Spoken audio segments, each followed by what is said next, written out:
नमस्कार दोस्तों, स्वागत है आप सभी का आपके अपने चैनल आज स्टडी ऑफिशियल पर। आज हम दोस्तों बहुत ही महत्वपूर्ण राजनीतिक घटना पर चर्चा करेंगे जो जम्मू कश्मीर के भविष्य को एक नई दिशा दे सकती है। जी हाँ, मैं बात कर रही हूँ हाल ही में हुए जम्मू कश्मीर विधानसभा चुनाव के परिणामों की, जहां पे नेशनल कॉन्फ्रेंस और कांग्रेस गठबंधन को जनादेश मिला है।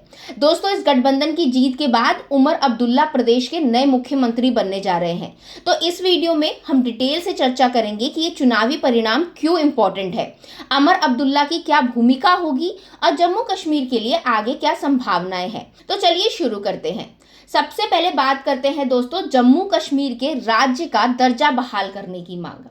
तो दोस्तों, जैसा कि आप सबको पता है कि उमर अब्दुल्ला ने अपनी जीत के बाद मीडिया से बातचीत करते हुए सबसे पहले इस बात पर जोर दिया कि 2019 से पहले जम्मू कश्मीर एक राज्य था और उसका राज्य का दर्जा बहाल किया जाना चाहिए। उन्होंने कहा कि केंद्र सरकार ने वादा किया था कि परिसीमन और चुनाव के बाद राज्य का दर्जा बहाल किया जाएगा। अब दोस्तों, आपको बता दूं कि ये बात बहुत ज्यादा इंपॉर्टेंट है क्योंकि 2019 में जम्मू कश्मीर से उसके राज्य का दर्जा छीन लिया गया था और इसे दो केंद्र शासित प्रदेशों में डिवाइड कर दिया गया था, पहला जम्मू कश्मीर और दूसरा लद्दाख। अब उमर अब्दुल्ला का कहना है कि जब चुनाव हो चुके हैं और सरकार बनने जा रही है तो राज्य का दर्जा बहाल करने की मांग पर जोर दिया जाएगा। चलिए अब बात करते हैं बीजेपी की। तो उमर अब्दुल्ला ने इस बात का भी जिक्र किया कि बीजेपी के सीनियर नेताओं, जिसमें प्रधानमंत्री नरेंद्र मोदी और गृह मंत्री अमित शाह शामिल हैं, इन्होंने राज्य का दर्जा बहाल करने का वादा किया था। उनका कहना है कि परिसीमन और चुनाव के बाद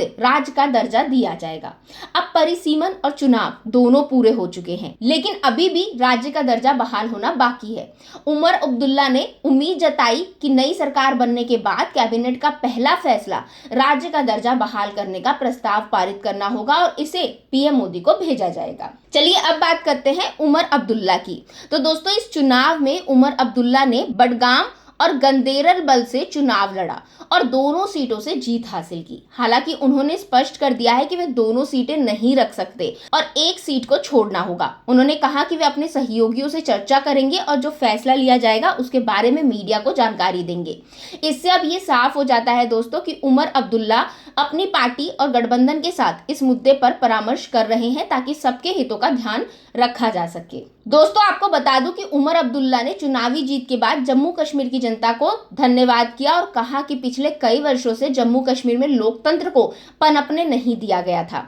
उनका कहना था कि इस चुनाव में जनता ने सोच समझकर मतदान किया, खासकर उन इलाकों में जहां निर्दलीय उम्मीदवारों और छोटी पार्टियों के जरिए वोट बांटने की साजिश की जा रही थी। जनता ने अपने अधिकार का सही इस्तेमाल किया और जेकेएनसी और कांग्रेस गठबंधन को बहुमत दिया। अब गठबंधन की जिम्मेदारी है कि वे जनता की उम्मीदों पर खरा उतरे। अब दोस्तों, जब जम्मू कश्मीर में नई सरकार बनने जा रही है तो सबसे बड़ा मुद्दा राज्य का दर्जा बहाल करने का ही रहेगा। उमर अब्दुल्ला और उनका गठबंधन इस दिशा में पहला कदम उठाएंगे। अब ये देखना दिलचस्प होगा कि केंद्र सरकार इस मांग पर क्या प्रतिक्रिया देती है, खास करके तब दोस्तों जब बीजेपी ने पहले से ही इसका वादा किया हुआ है। साथ ही नई सरकार का फोकस जम्मू कश्मीर में शांति और विकास को बढ़ावा देना है, जो पिछले कुछ वर्षों में तनाव और उथल पुथल से जूझ रहा है। तो दोस्तों, आज की वीडियो के लिए बस इतना ही। अगर आपको वीडियो पसंद आई हो तो इसे लाइक करें, शेयर करें, अपनी राय हमें कमेंट के जरिए जरूर बताएं। साथ ही चैनल को सब्सक्राइब करना बिल्कुल ना भूलें। अब मिलेंगे अगले वीडियो में, तब तक के लिए थैंक यू।